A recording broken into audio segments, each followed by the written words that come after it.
কোরআন একটা ভাওতাবাজি জামাত ইসলামের।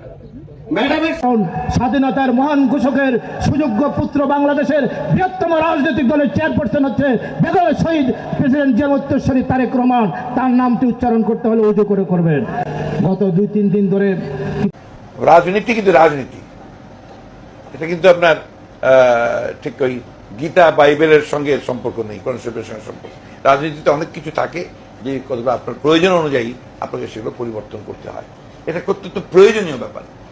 শহীদ রাষ্ট্রপতি জিয়াউর রহমানের নাম নিলে প্রতিদিন ব্যস্ত নিশ্চিত আমি বিশ্বাস করি, কারণ উনি দেশের জনগণের সাথে হটকারিতা করেন নাই।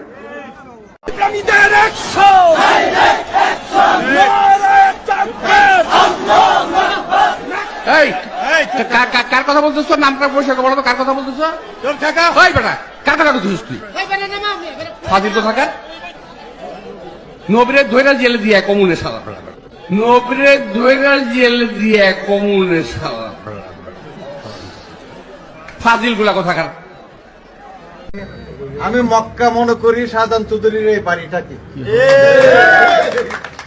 যেখান থেকে জাতীয়তাবাদী শক্তি উন্মেষ হয়েছে, যাকে বলা হয়েছে সীমান্ত শার্দুল।